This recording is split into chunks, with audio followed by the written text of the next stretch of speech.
Hey everybody, welcome to this issue of Staffing Monthly, where we are taking a deep dive into something that is very, very critical for you to start thinking about right now, because tax time is just around the corner. And I want to actually welcome you to a company that I've had the privilege of knowing for at least a dozen years.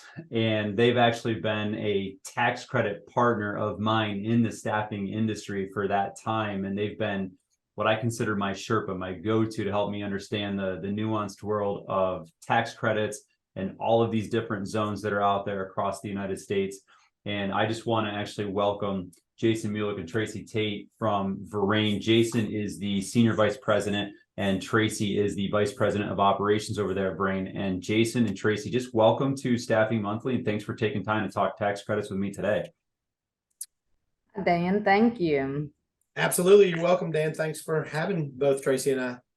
Awesome. I'm glad to have you here. And I was actually thinking about this, Jason. It does go back about a dozen years when we first met at a National Independent Staffing Association conference. And I had no clue about tax credits. I was like, what is this? And you were telling me all about it. And my mind was kind of blown. I was like, there's no way the government is going to have a program like this that just sort of gives money for job creation. Like, I was just so ignorant to that world. And you had brought over a fellow member of NISA, and he told me all the work that you had done for him and how, advantageous tax credits were and these programs were for him. And I was blown away. And I was excited to bring that information back to my partners at the staffing agency. And, Verrain was a great partner for a long time. So sure. I wanted to, since I'm familiar with it, I want to ask a question like, and you guys focus kind of primarily on the staffing, not only on the staffing industry, but primarily on the staffing industry. And you got deep knowledge in that space, being in this industry for 20 years. What percentage of the staffing industry do you think actually takes advantage of tax credits? Because I still come across some people that don't do it. Sure.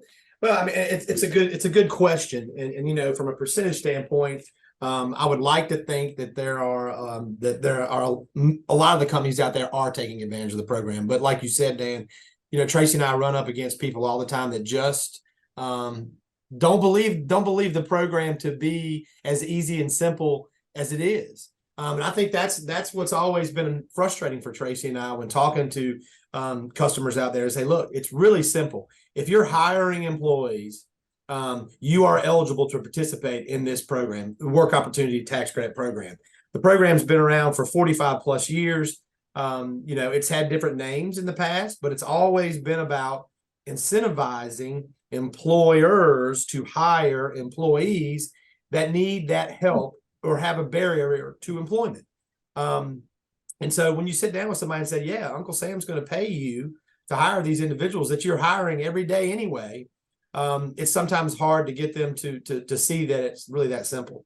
So I hope that kind of answers your question. Tracy, anything to add there?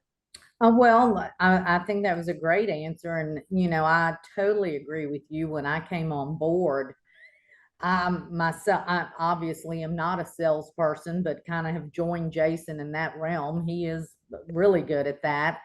And the biggest thing, when I came on board, I thought, oh my gosh, this is easy. This is a pie job.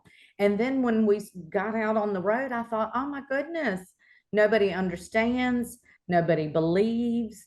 But I would say when you do your percentage, I'm like Jason, I would hope it's high, but I don't think it's as high as you think. I would venture to guess maybe 60% of businesses participate in the program. It's a little interesting of the ones that have never heard about it. Like Jason said, it's been around for many, many, many years. Yeah, I'd only learned about it a dozen years ago. And it was and maybe a little bit more, but somewhere in that range. So that makes sense. But anecdotally, I think you're probably spot on with that 60% number, Tracy. I feel like, I come across a lot of staffing agencies and some people just don't do it, which I get it. If you think about it being a government program and government paperwork and how all that process works, like, yeah, it seems like it's going to be tough.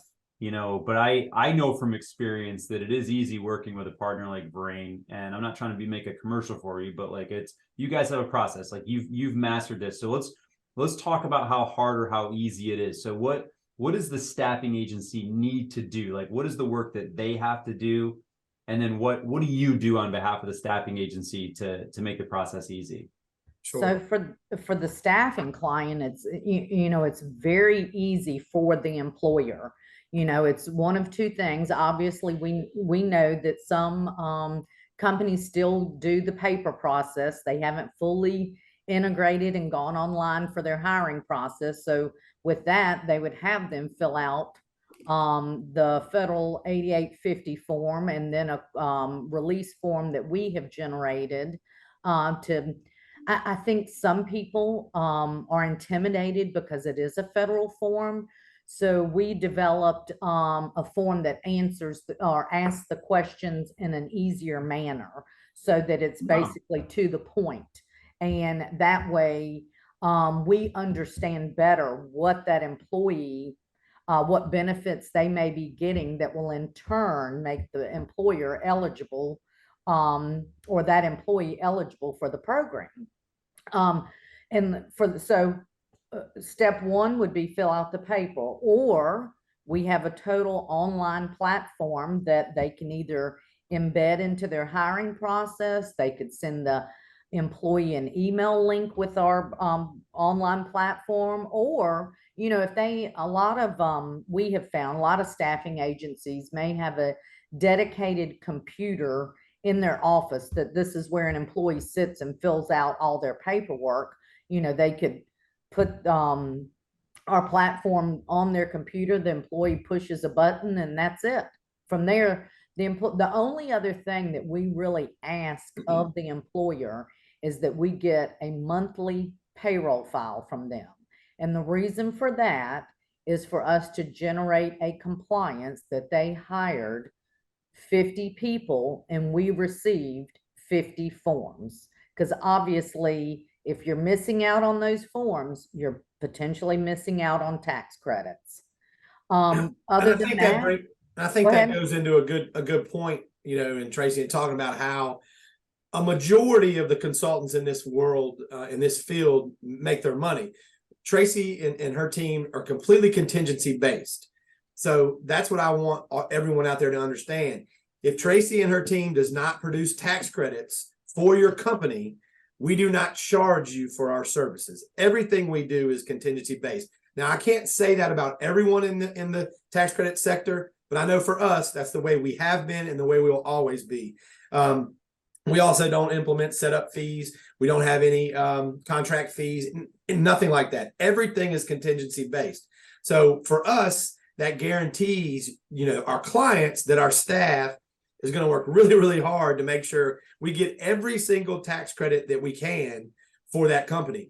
And, you know, we're talking about work opportunity tax credits, but Tracy and her team does a ton of other services and other tax credits out there. They may be local, state. So, I mean, there's a lot of things out there that Tracy and the team that they work on. So I know we're talking a lot about WOTC, but there's a lot out there. And we'll get to some of that other tax credit in a second. I want to just kind of close the loop on how challenging it is. So it makes sense. So it is one government form. I like the fact that you've actually you've simplified it or made it a little bit more user friendly for the typical job seeker to fill out. I think that's going to help increase the number of people that actually complete that 8850 form. Yes. Now, when it comes to the submission stuff, the portals, like, are you integrated with the main ATSs like the Aviantes, the Bullhorns, Tempworks, and those likes that most agencies are using today? Yeah, it's just we are, and obviously there are a lot of ATS systems out there. Yes, so occasionally we run into one that we're not integrated with. Integration is very simple because our portal that we've built and we've created is a simple HTTP address. So all the integration that needs to be done is it's implemented is you roll that into your ATS system, into your application process. And the ones we've done, it's been very seamless. You almost don't even know that you've left the page to make sure that our questionnaire and 8850 have gotten filled out, because that's key. You've got to have the questionnaire and the 8850 completed. If you don't, it's never going to happen. And so, yes, we will partner with and we'll work with any of the ATS system platforms that are out there. And it's just to simply letting Tracy and her team know, hey, we work with this vendor. What can we do to get this rolled out to make sure that we're doing it, you know, the simplest way?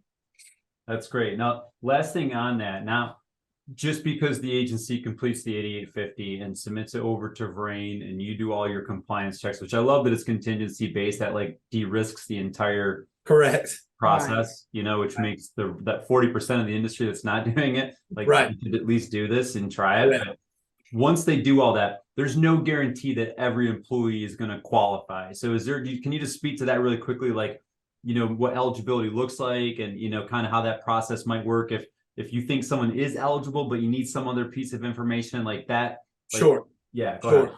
And I'm going to let Tracy talk to more about this because she is on the operations side. But one thing I will tell every customer that we ever talk to is no matter what, no matter what you think when you're interviewing that candidate and you decide to make a job offer or hire that candidate, no matter what, you have them fill out that questionnaire in that 8850, because you would be amazed at the number of people that might, and I hate to say it this way, but may check a box that you would never imagine would have checked a box. And it's simply because they could be living in a certain zone that their zip code is what is their identifying factor, is that they are eligible to receive a credit for the employer on. So no matter what the process is, you fill out the form and you fill out the questionnaire, regardless of what the person, he or she, looks like on the other side of the table. So Tracy, go ahead. Okay. And I've kind of forgotten the question a little bit. Sure. So what is the eligibility process? You do all of your compliance checks and then you submit it, and not everyone is going to be determined eligible, right? Correct. And then Correct. there might be a process that you have to go back to the agency and say, hey, we need this piece of information, or we've just determined this person's not eligible for one criteria or another. Like, what is, just really quickly, like, what does that process look like? So pretty much whether, once we see the form, we'll know whether they're not eligible at all. That means they've completely checked no boxes and they're not in an RRC or an EZ zone to where they're automatically eligible. About the only thing now that we have to reach out for, I shouldn't say a lot of the states, probably all of the states now, especially for the RRC and EZ category, need proof of address or proof of age. So we might reach out for a copy of somebody's ID to prove it could do age and address. If the address on their ID is outdated, then we would request a copy of their W-4. And once we have that, then it's pretty much 99 to 100% that they're going to be certified, as long as they're in the age group and in the zone. When it comes to some of the other categories that you need to do a little digging, whether it's a veteran or maybe a felon, we do that. We find all that information. We do not request anything from the employer. Okay. And EZ, RRC, what is that? RRC is rural renewal county. I guess it would basically, the easiest way to describe it is more of a depressed area. I guess that's the correct way to explain it. And, the government labels these counties in each state. So it's something that the federal government has come up with and said, okay, if you live in Bell, Kentucky, you're in an RRC zone. So therefore, if your age is 18 to 39, you're automatically eligible for a tax credit. And, one thing we haven't mentioned, and we keep talking about the hiring of employees, but obviously for this program, it's all new hires. Right. If the employee was employed, 10 years previously, they're not eligible. It has to be a new hire. Did I answer the question? And so you did on the RRC. So the EZ, what is that one really quickly? Enterprise zone. That's categorized as an enterprise zone. And I'm thinking, Jason, you can answer that one better than me, exactly what the definition of it. Very similar to RRC. The dedication by locality or state that basically says an area in a certain zone is considered enterprise.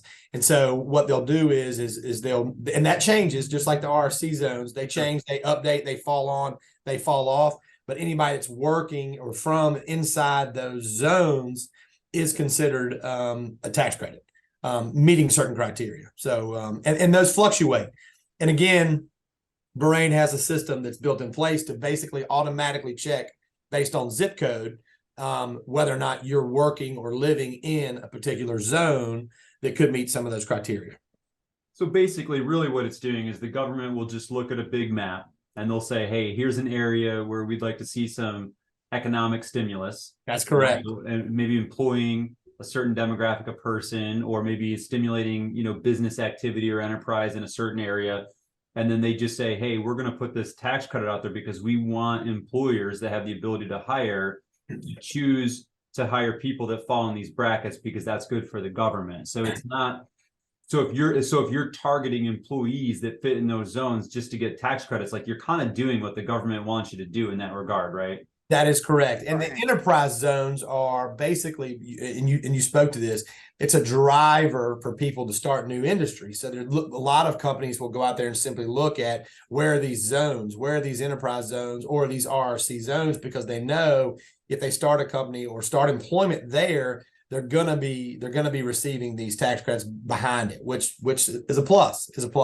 So yeah, correct. That makes sense. So, and again, so listen, you alluded to this earlier. It's not just work opportunity tax credit. There's a whole lot of other stuff. Mm-hmm. And I'm sure Tracy can talk to what that list is. The next one I want to ask about, because it's a personal annoyance of mine, because I get email after email after phone call after phone call about the ERTC and how it's running out. And just tell me, like, who is the ERTC for? Like, who generally qualified? Is it truly over? And when will I stop getting these phone calls? Right.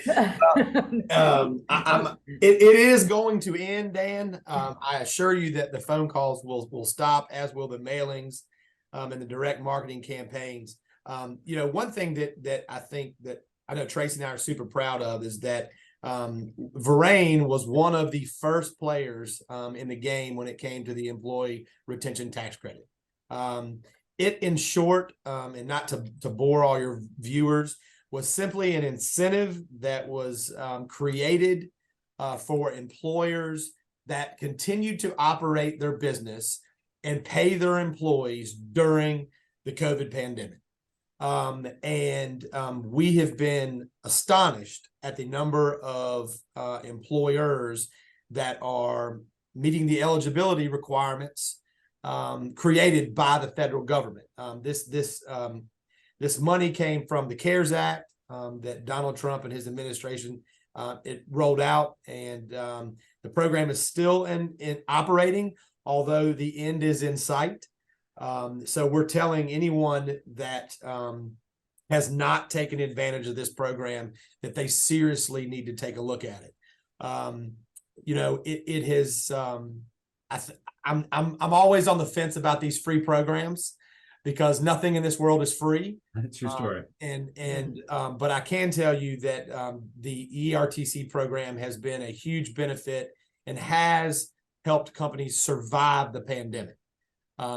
So we can certainly talk more about it if there are more questions, but it's real and it is coming to an end soon. And there is criteria that a company would have to meet. And again, same rules apply with how we operate this program. We're contingency based on that as well. So if we go through our eligibility requirements with you and you're not eligible, there's no fee for our services. Right on. Well, I think that's a big one. And both of these sort of have a look back, ERTC and WOTC. So if someone were to reach out to you and Tracy today and say, hey, I'm interested in this, like, how far can you look back with those particular programs? So the ERTC, it goes back to March of 2020, but everything is based on 2019. For instance, you do your comparison of 2020 compared to 19, 21 compared to 19. Is that what you're asking me? And yeah, so if someone came out here today in nearly the end of 2023, they could still access the credits for stuff that happened in 2020, like it has. Okay. Absolutely. That's correct. And in fact, they did push the deadline on that. So they still have till after first quarter of 24. So we still have some time, and it's all based on your 941. So it's based on when you filed your 941s in a certain time period from then. So it will, like Jason said, run out eventually. Now, And I will say one thing that I know Tracy was probably going to mention, but that we sometimes fail to forget is that Verrain is constantly, and it's very customary for us to work with CPA firms. What we've seen, Dan, is we've seen a lot of our clients come to us and say, well, my CPA said, or my bookkeeper said, or there's no way that I'm going to be eligible for these tax programs. And what I simply say to that is you have nothing to lose by talking to someone, a consultant like Verrain, and letting them sit down and talk to you about what programs you might be eligible for. I would much rather have a conversation with someone, get to know someone and meet someone, and have to walk away and say, I can't help you, than never have the conversation at all.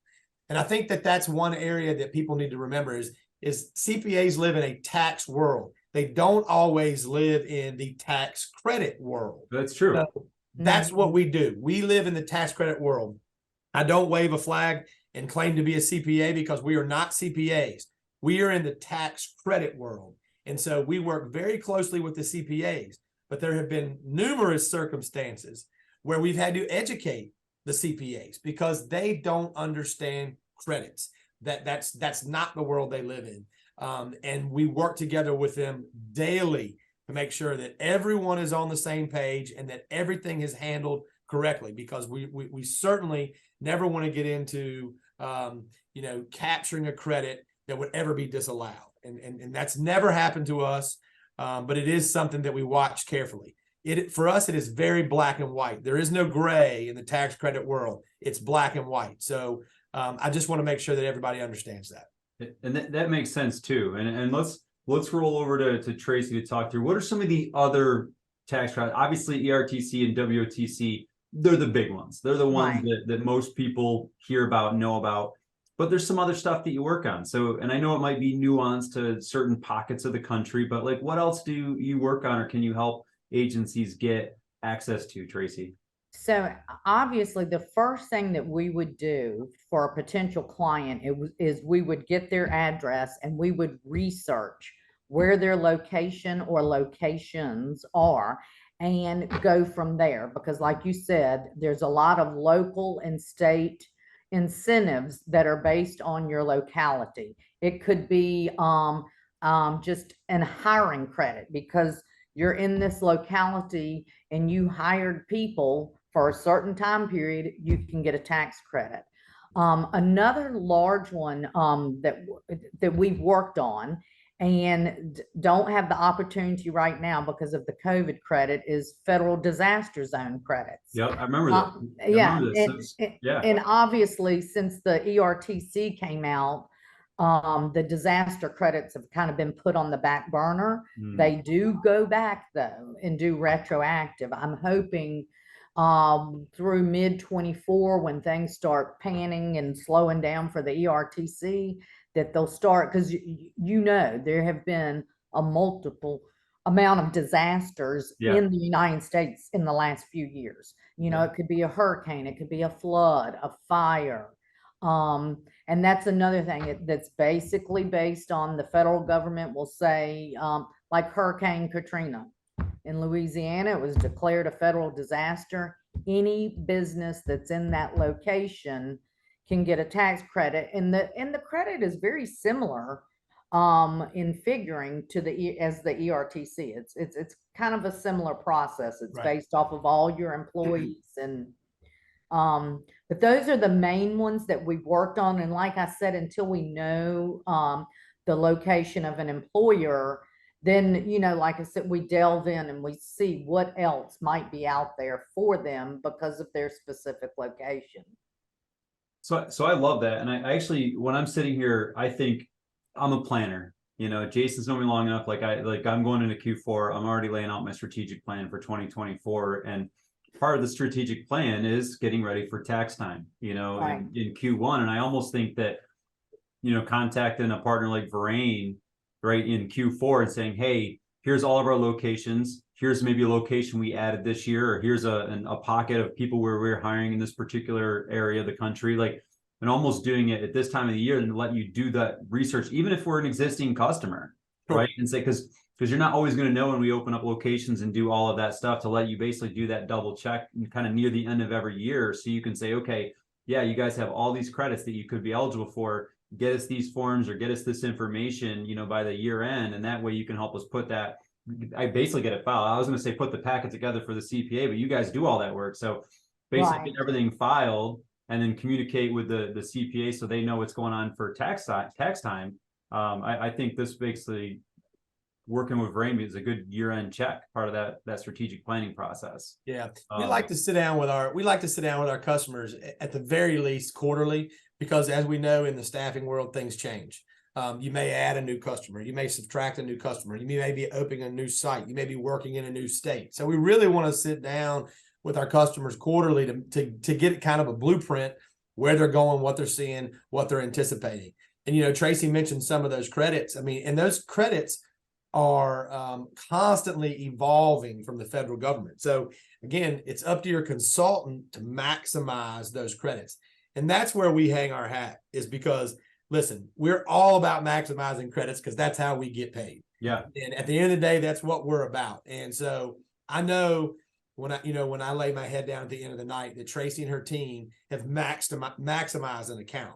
And that's key, because you want to make sure that you're getting every single opportunity that you are entitled to in that state, whether it be federal, state, or local credit. And I know that that's what we do. So that's key. And I love that. And before I transition into the next topic of kind of your area of focus, not just being staffing and a cool program you have, I'd be remiss if I didn't give a shout out. I know that working with a partner like Verane has been amazing to open the door to tax credits, but there are other things that you can do internally to increase the number of applications you get, the forms you get filled out, all of those things. And we also work with a company called Compliance Solutions that actually manages that program for us. And they have all these incentive programs and different programs that they run internally for us. And since we started kind of bundling the two partnerships together, is like our tax credit eligibility has gone way higher, like way above industry standards. So there's definitely some other things that you can do internally to capitalize on it, that the ROI is immense. And obviously you guys being contingency based is right. It's just a no-brainer. Yes. Compliance is key, Dan, to the person. I agree. And that's why we partner with a company like Compliance Solutions to take it seriously, because it's only going to become more and more critical and essential in this industry. So but speaking of the industry, you have a deep knowledge. You all been in the staffing industry for a long time. You get it.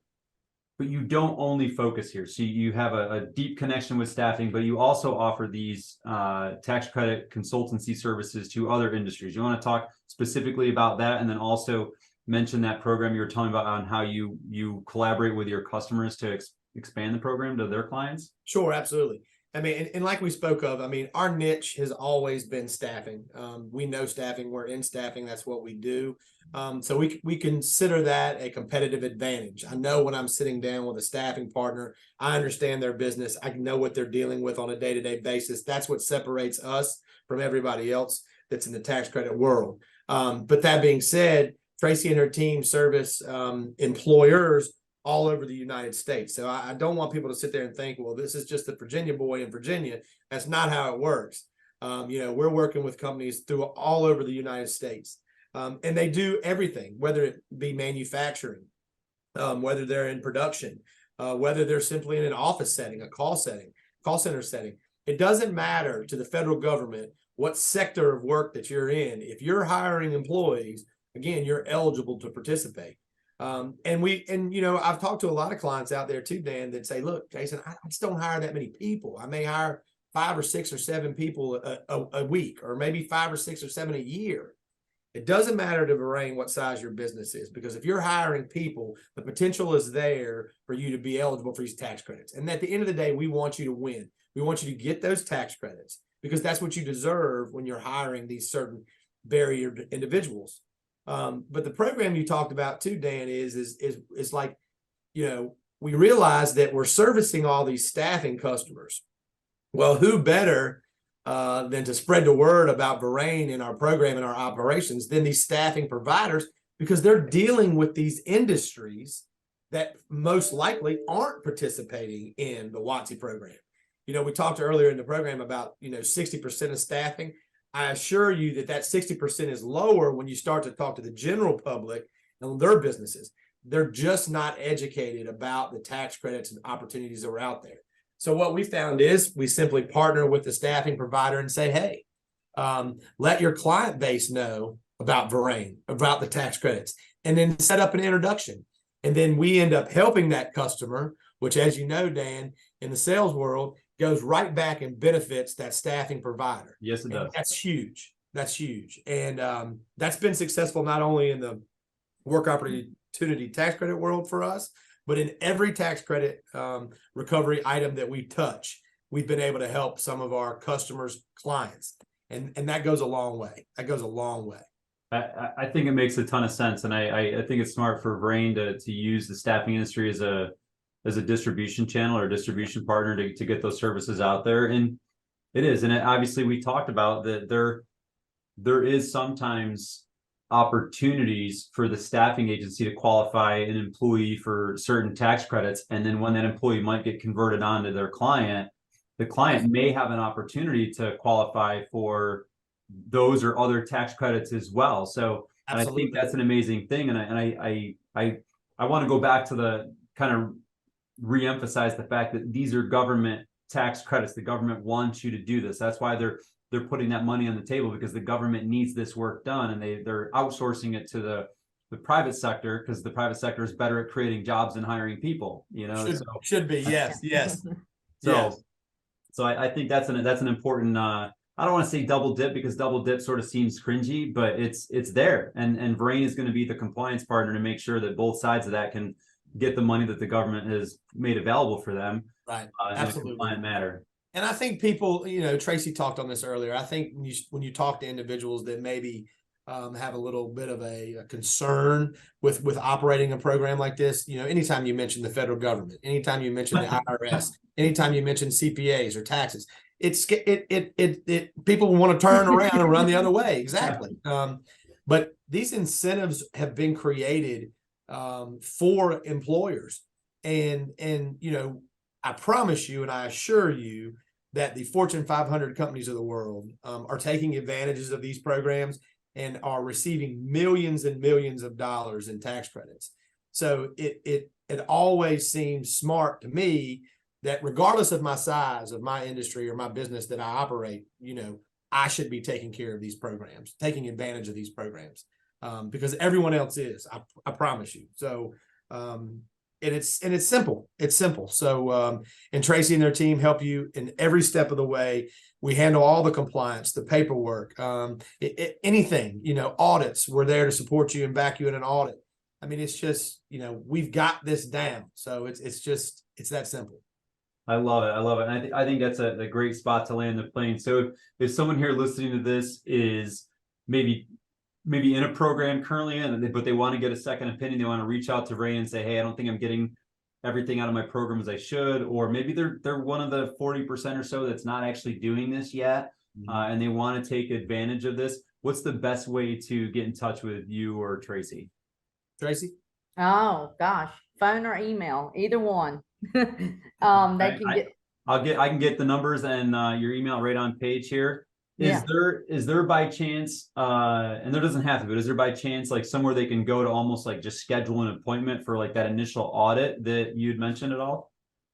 Well, yes, we do have a website as well. Most of the time it's easier if they email us directly. Okay. Because I'm checking my email frequently and it's right there. But yes, we do have a web page where they can go online and, just say, answer the questionnaire and their email will come in and we can go from there. And it's a very simple survey, Dan, and they'll answer the questions on the survey, and they're pretty broad questions. So it gives us some insight onto the WOTC side and the other tax credits that may be available to them. And again, that's on our website. They can take a look at that. and fill that out. Or again, they can pick up and you'll provide everybody with the numbers. They can call us directly, email us directly. I will tell you that's one thing that I will speak to is that Tracy and I are real people. We're not machines.